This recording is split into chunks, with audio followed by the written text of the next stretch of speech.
point of a solvent, boiling point of a solvent containing non-volatile solute, containing non-volatile solute. आप थोड़ा थोड़ा note करते रहना, मैं इसका फोटो क्लिक करके आपके ग्रुप में डाल दूंगी, ठीक है। Boiling point of a solvent containing non volatile solute क्या होता है? बॉइलिंग पॉइंट क्या होता है? Increase, elevate, depress, elevate. Boiling point always is elevated. Boiling point क्या करेगा? एलिवेट, हाई हो जाएगा। और फ्रीजिंग पॉइंट डिप्रेस। एलिवेट होने का मतलब normal water boils at 100 degree Celsius, लेकिन अगर आप वाटर के अंदर सॉल्ट डाल देते हैं, लेकिन सोडियम क्लोराइड ऐड कर दिया, नॉन वोलाटाइल है ना, वेपर बन के उड़ता तो नहीं है, तो उसको ऐड करने पर अब जो वाटर है 100 डिग्री सेल्सियस पे बॉईल नहीं करेगा, हो सकता है उसका टेम्परेचर 102.4 डिग्री सेल्सियस होगा। भले 2 डिग्री इंक्रीज करे, लेकिन नॉन वोलाटाइल सोल्यूट ऐड करने पर बॉइलिंग पॉइंट जो है दैट विल एलिवेट, ठीक है। फिर एलिवेटेड और जो नॉर्मल है दोनों का डिफरेंस क्या देगा?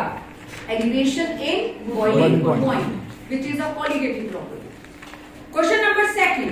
Anode in an electrochemical cell is that electrode on which of the following essential? Positive charge, negative charge, oxidation occurs or reduction occurs. Anode. हमें पता है इलेक्ट्रोकेमिकल सेल में लेफ्ट पे होता है एनोड, राइट पे होता है cathode. Anode is negative, cathode is positive. Anode पे क्या होती है? ऑक्सीडेशन। कैथोड पे क्या होती है? रिडक्शन। तो that electrode of the following essential, सबसे जरूरी क्या है? Oxidation occurs. Option C. Negative charge भी हो सकता है, कोई दिक्कत वाली बात नहीं, ठीक है। It is negatively charge and anode के ऊपर क्या होती है? ऑक्सीडेशन। मेन यही रहेगा, oxidation occurs. With increase in temperature, conductivity of a semiconductor increases. ये हमने पहले भी बात करी, conductivity of semiconductors. अगर टेम्परेचर इंक्रीज करेगा तो ये भी क्या करेगी? इंक्रीज, क्योंकि वैलेंस बैंड और कंडक्शन बैंड दोनों के बीच में गैप बहुत कम होता है। हल्का सा टेम्परेचर रेज करने पर इलेक्ट्रॉन्स को एनर्जी मिल जाती है और वैलेंस बैंड से वो कंडक्शन बैंड में जंप कर जाता है, ठीक है। 4th question, in a Leclanche dry cell anode is. अब आप लोगों को अगर ड्राई सेल का स्ट्रक्चर याद हो, सेंटर में क्या रहता है? आपने कभी ड्राई सेल तोड़ा होगा? Yes ma'am. ब्लैक कलर की रॉड रहती है बीच में, किस चीज की बनी होती है वो? ग्रेफाइट। ग्रेफाइट मतलब कार्बन, ठीक है। उसके बाद बाहर अलग अलग कंपार्टमेंट्स होते हैं। जो सबसे बाहर वाला कंपार्टमेंट है that is made up of zinc. बिल्कुल सही, वो किससे बना होता है? जिंक, ठीक है।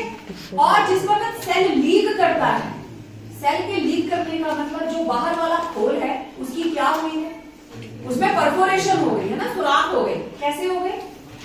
ऑक्सीडेशन से होगी या रिडक्शन से होगी? ऑक्सीडेशन, ठीक है।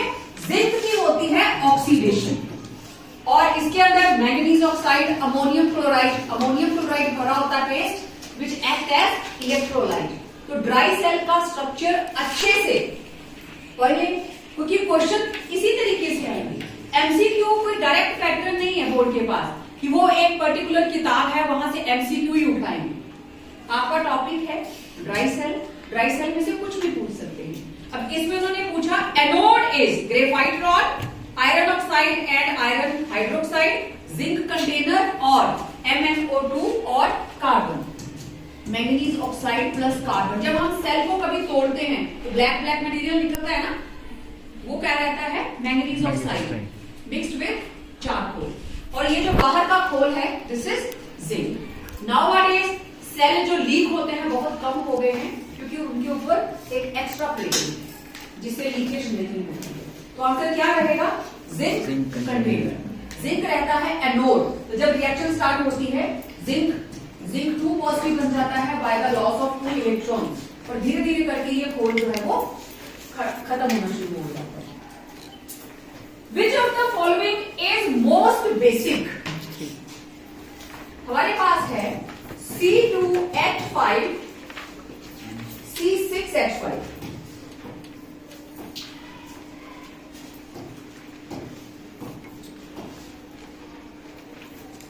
C6H5 NH2, second is ammonia, third is ethyl amine CH3 CH2 NH2 and ethyl amine। देखिए पहली चीज, अमोनिया का कंपैरिजन जब आप एमीन्स के साथ करते हैं तो हम ये कहते हैं amines are more basic than ammonia. जब एमीन्स की बात आती है तो उसके अंदर जितना बड़ा लार्जर आर ग्रुप होगा that will be more basic. Larger alkyl, इधर आ गया स्मॉलर एल्काइल, तो जिसके पास लार्जर एल्काइल ग्रुप होगा that will be more basic. तो मैं इन तीनों में अगर देखूं, ये साइड में हो गया मिथाइल और ethyl, this is larger group smaller group, तो इनके हिसाब से तो ये ज्यादा बेसिक हुई।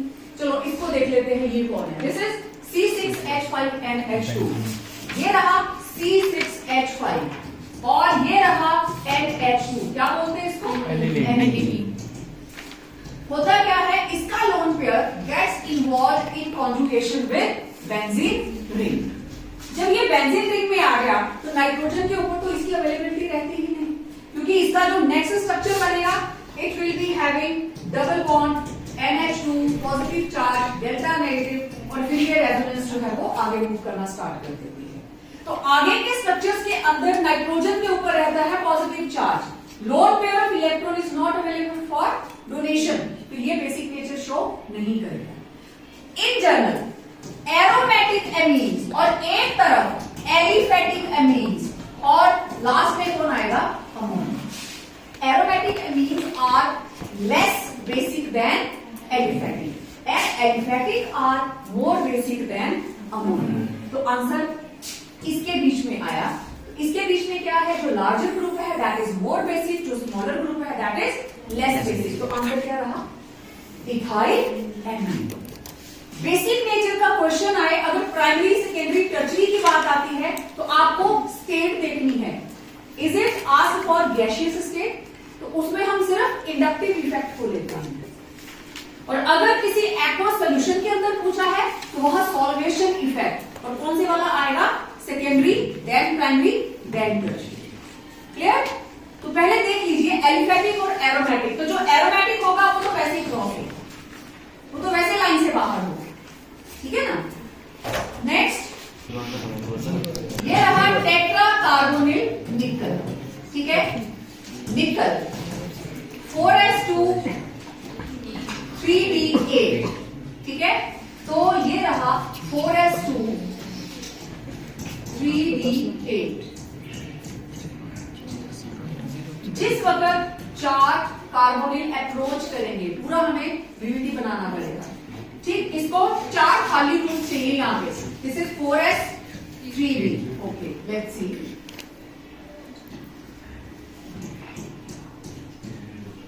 थ्री डी, 4s और 4p। टोटल कितने इलेक्ट्रॉन? 8 और 2 10, 2 4 6 8 10, ठीक है? अब नेक्स्ट जो 4 कार्बोनिल हैं 1 2 3 4, चारों कार्बोनिल यहां पे अपने इलेक्ट्रॉन रख लेंगे। ज्योमेट्री हो गई sp3। आप बताइए number of confident electron 0। Magnetic moment it is n into n plus 2 under root, कितना आ गया? 0 into 0 plus 2 under root, है ना? आंसर क्या आया? 0। सिर्फ अनपेड इलेक्ट्रॉन्स नहीं, आपको स्ट्रक्चर देखना पड़ेगा अकॉर्डिंग टू VVD, ठीक है? क्लियर हो गया? तो ऑप्शन क्या रहेगी? फर्स्ट वाली 0।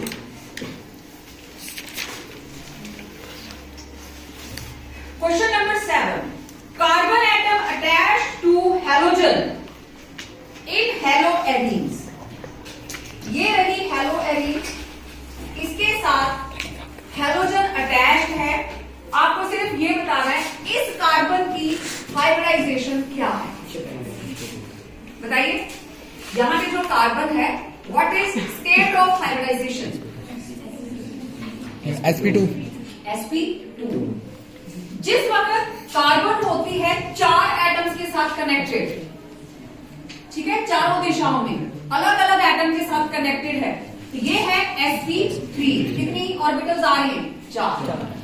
जिस वक्त कार्बन हो गई डबल बॉन्ड, तो अब आप देखो इस कार्बन के पास एक एटम इधर लग गई, एक यहां, कुछ भी लग सकता है, और एक यहां। मैक्सिमम 3 डायरेक्शंस को ये आइडेंटिफाई करेगा, तो क्या रहेगी? sp2। जिस वक्त कार्बन होती है ट्रिपली बॉन्डेड, ये सिर्फ 2 एटम्स के साथ कनेक्ट हो सकती है, यहां H हो सकता है, R हो सकता है, Cl हो सकता है, कुछ भी हो सकता है, कोई भी एक ही यहाँ पे एटम इसके साथ ज्वाइन करेगी, तो ये कार्बन मैक्सिमम 2 के साथ कंबाइन करेगी, मतलब सबसे पहले S, उसके बाद। अब यहाँ पे कार्बन क्या है? Double bond. ये वाली जो कार्बन है एक तरफ इससे कनेक्टेड है, एक तरफ इस कार्बन से, एक तरफ इस कार्बन, और इसके साथ कोई एटम नहीं लगेगा। Doubly bonded carbon is sp2 hybridized. Total 4 electron होते हैं कार्बन के पास, 3 ने sp2 हाइब्रिडाइजेशन बना ली, सिग्मा बॉन्ड, और जो एक बचा उसने क्या कर लिया? साइड वाइज ओवरलैप, और क्या बन गया? वाले बॉन्ड। क्लियर बात? तो यहाँ पे क्या आंसर आएगा? सिर्फ sp2। समझ आई बात? तो sp2 हाइब्रिडाइज्ड आपके इसमें है option A. IUPAC name of formic acid. Formic acid, जिस वक्त हम लोगों ने ये सारा ऑर्गेनिक केमिस्ट्री की है, मैं साथ साथ आपको बताती रही हूँ, कुछ कंपाउंड्स के कॉमन नेम बहुत ही कॉमन है। आपको कॉमन नेम दिया जाएगा और आपको क्या करना है? उसका IUPAC नेम लिखना है। ठीक, फॉर्मिक एसिड एक कार्बन का acid, this is called formic acid. अच्छा, फॉर्मेल्डिहाइड एक कार्बन का aldehyde, that is formaldehyde. Question तो कुछ भी आ सकता है, ठीक है, दिस इज फॉर्मेल्डिहाइड। अब इसका नाम बताइए। एक carbon, word root, primary suffix, secondary suffix, पूरा नाम मिथेनोइक एसिड, मेथेनोइक एसिड, और वर्ड रूट में प्राइमरी सफिक्स, सेकेंडरी सफिक्स, पूरा नाम मिथेनॉल। क्लियर? अच्छा, अब इसी से रिलेटेड एक दो क्वेश्चन और आपको बता देती हूँ। IUPAC name of acetic acid, this is acetic acid. और आपने देखा होगा आपके नोट्स के अंदर मैक्सिमम टाइम इसको एसिटिक एसिड ही लिखा है। जब आप इसका क्लोराइड यूज करते हैं एसिटिक क्लोराइड, ठीक है, एसिटाइल क्लोराइड। जब इसका एनहाइड्राइड यूज करते हैं एसिटिक एनहाइड्राइड, ये यूज करते हैं ना। तो बताओ कितने कार्बन? ये रहा सेकेंडरी सफिक्स, बोलो word root, primary suffix, secondary suffix, OH, पूरा नाम methanoic acid. IUPAC name of oxalic acid, oxalic acid, oxalic acid is dicarboxylic acid. 1 2, ये भी और ये भी। Word root, primary suffix, secondary suffix, कहां कहां? 1 2 डाइओइक एसिड, पूरा नाम इथेन। 1,2 dash dioic acid. ठीक है, तो एक MCQ के अंदर हमने 4-5 क्वेश्चंस कर लिए। इसके अलावा tertiary butyl alcohol, tertiary butyl chloride, isobutyl chloride, ये वाले भी प्रैक्टिस करके रखनी है, कल उनके बारे में भी बात करेंगे। The reagent which can be used to distinguish acetophenone from benzophenone, acetophenone and benzophenone। तो पहली बात तो ये है, सिर्फ अल्फाबेट्स में लिखा हुआ नाम पढ़कर हम इनको नहीं जान पाएंगे जब तक इनका स्ट्रक्चर नहीं बना लेते। ठीक है, तो चलिए, acetophenone, phenyl, ketone, acetone, this is acetophenone. Benzophenone, इधर भी बेंजीन रिंग, और इधर भी क्या है, बेंजीन। This is बेंजोफिनॉल। इस ग्रुप की जगह पे C6H5 भी लिख सकते हैं।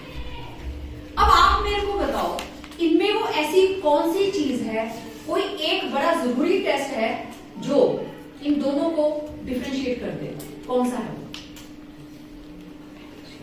एक ऐसा टेस्ट जो ये वाला ग्रुप देता है, ये वाला ग्रुप अगर होगा तो वो टेस्ट देगा।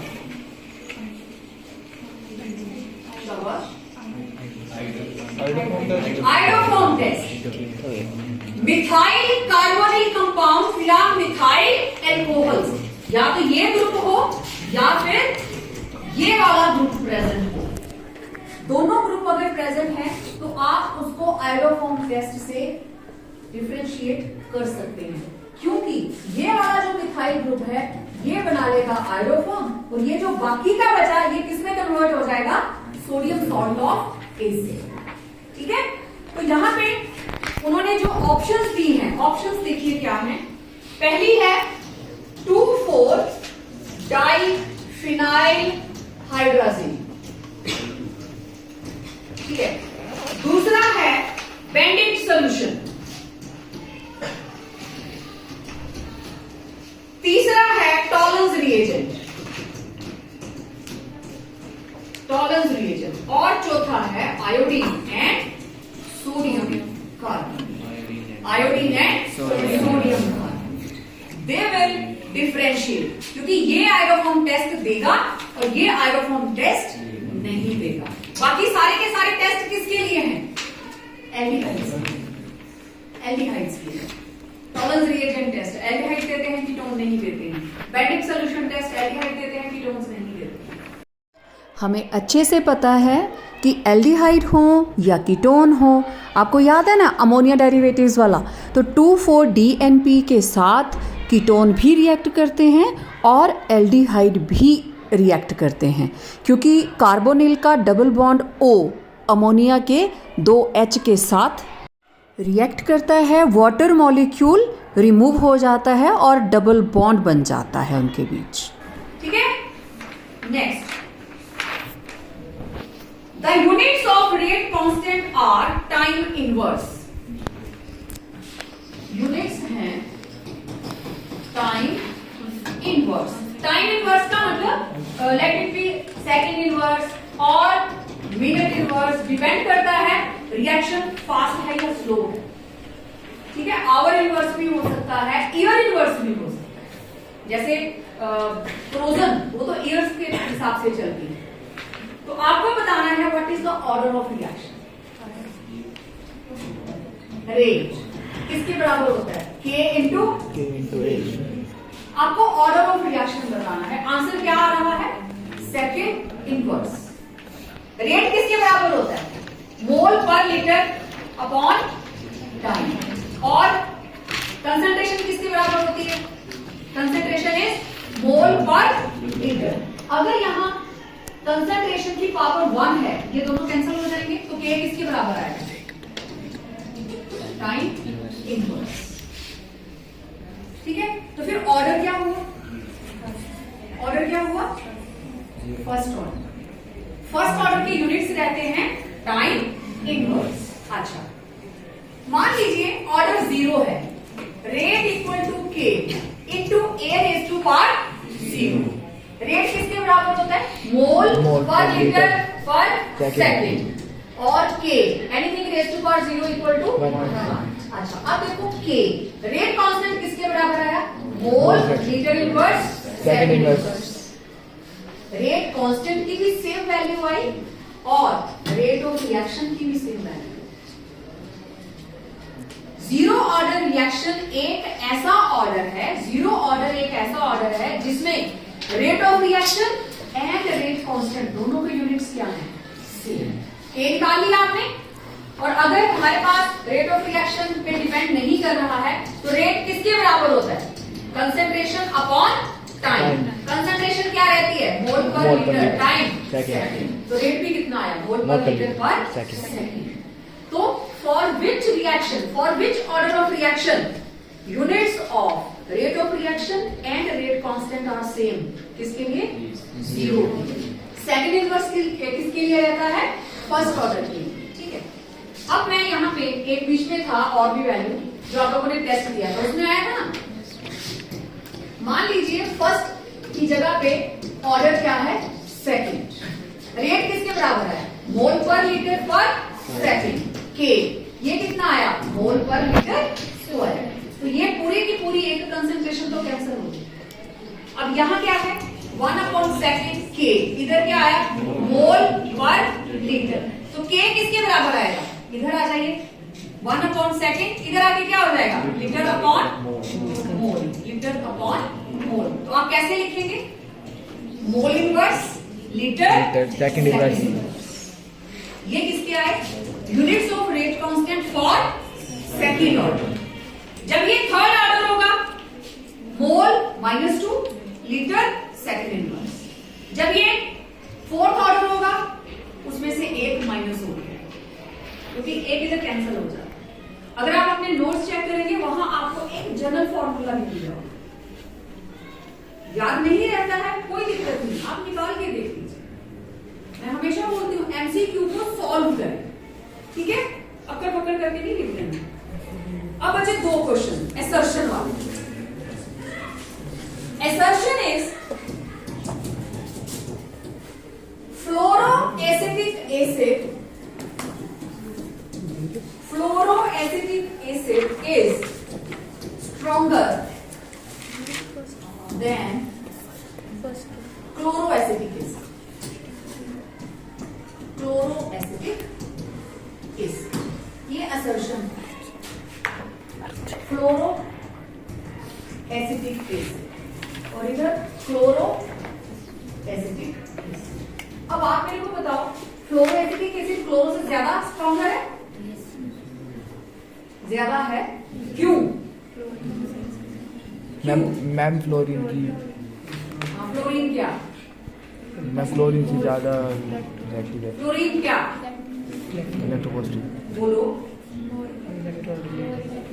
हाँ, फ्लोरीन की इलेक्ट्रोनेगेटिविटी क्लोरीन से ज्यादा है। मतलब -I इफेक्ट अगर फ्लोरीन का है 3 गुना, तो क्लोरीन का कितना होगा? तो तिगुनी फोर्स के साथ वो इलेक्ट्रॉन्स अपनी तरफ खींच रही है, तो जल्दी से जल्दी इलेक्ट्रॉन उधर को जाएंगे और H पॉजिटिव को बाहर जाने को आसानी है। तो आप लोगों ने nature of halogen atom, number of halogen atom and position of halogen atom का क्या इंपैक्ट होता है एसिडिक नेचर के ऊपर पढ़ा था ना कार्बोक्सिलिक एसिड्स में। ये कौन से वाला आया? नेचर। नेचर जब आप लोग डिफाइन कर रहे हैं, कार्बन की लेंथ सेम रहेगी। एसिडिक है तो एसिडिक ही होगा। Fluoro, it will be more acidic than chloro, that will be more acidic than bromo. जिसकी जितनी ज्यादा इलेक्ट्रोनेगेटिविटी, वो उस एसिड को उतना ही स्ट्रॉन्गर बनाएगा। ठीक, अब इन्होंने रीजन क्या दिया? Due to greater electron donating effect of fluorine than chlorine। बताओ, क्या फ्लोरीन का इलेक्ट्रॉन डोनेटिंग इफेक्ट है? मतलब इलेक्ट्रॉन डोनेटिंग का मतलब +I या -I है? -I। इसका मतलब असर्शन तो बिल्कुल ठीक है, फ्लोरो वाला क्लोरो से ज्यादा एसिडिक होता है, लेकिन जो उसने रीजन दिया है ना, that is not the correct explanation for assertion. अब असर्शन क्या है? Assertion is a certified fact. वो फैक्ट है, उस फैक्ट को प्रूव करने के लिए रीजन दिए जा रहे हैं। तो इसके हिसाब से जो हमारी पहली ऑप्शन है, both assertion and reason are true and reason is the correct explanation. ये तो गलत हो गया। Both assertion and reason are true, दोनों ट्रू नहीं है। assertion ट्रू है, रीजन गलत है। तो थर्ड देखें, assertion A is true but reason is false. तो ऑप्शन कौन सी आएगी? थर्ड। बात समझ में आई? पहले ही ध्यान देना शुरू नहीं कर देना, assertion और रीजन या तो पहला होगा या दूसरा होगा।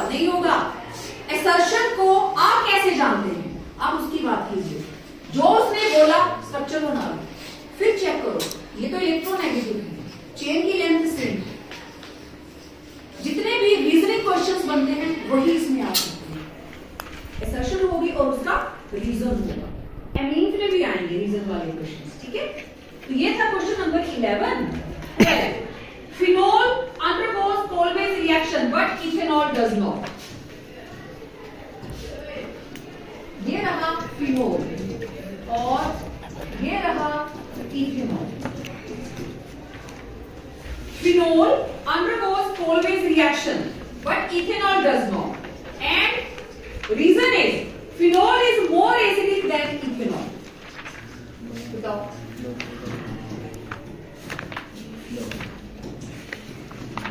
Colway's reaction, carbon dioxide sodium hydroxide add करेंगे आप, जैसे इसके अंदर आप CO2 वन स्टेप में बता दूंगी कि ये क्या बन जाएगा, OCOONA,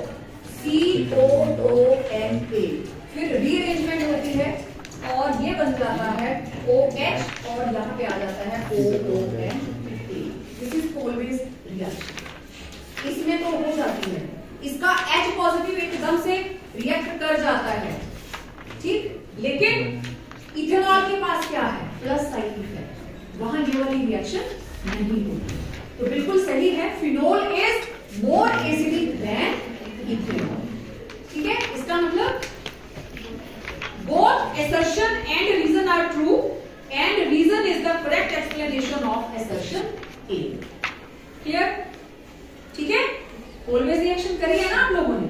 और इथेनॉल के अंदर आपको पता है जो हमारे पास एल्कोहल और फिनोल, फिनोल से बनता है phenoxide ion, O negative H positive, और इससे क्या बनेगा CH3 CH2 O negative plus H positive. This is not resonance stabilized, और आपको पता है phenoxide ion is resonance stabilized. 5 structures बनते थे और उन पांचों स्ट्रक्चर में कहीं पे भी ऑक्सीजन के ऊपर पॉजिटिव चार्ज नहीं आता। तो phenoxide ion is more stable then phenol. तो फिनोल क्या करता है, एकदम से H पॉजिटिव देकर क्या बना लेता है, फिनोक्साइड आयन। तो ये थे सैंपल पेपर नंबर 1 के जितने भी MCQs थे। ठीक है, अब मैं ऐसा कर रही हूं, जितने भी सैंपल पेपर में ऑर्गेनिक के क्वेश्चंस हैं, मोस्टली A से B से C बना, C से D बना, वो एक्चुअली है क्या, कन्वर्जन्स हैं। वो कन्वर्जन्स हैं, उन्होंने डायरेक्ट नहीं बोला कि इससे ये बनाओ, उन्होंने आपको 4 स्टेप दे दिए कि A में हम ये चीज डालते हैं तो B बनता है, उसमें नेक्स्ट रिएजेंट डालते हैं तो C बनता है, और लास्ट में D बन गया। तो चारों को आइडेंटिफाई करो। तो बेटा जो भी आप ऑर्गेनिक की तैयारी कर रहे हैं, रिएजेंट आपको पता होना चाहिए कि कौन सा रिएजेंट डालने से क्या होता है। ठीक है, उसको भी हम अलग से सॉल्व करेंगे। अभी काफी सारे मैंने सॉल्व कर लिए, 2-4 बचे, तो कोशिश करेंगे कल परसों हम ABCD वाले भी क्वेश्चन सॉल्व करें। ठीक है, तो कल सॉल्व करेंगे नेक्स्ट वाला।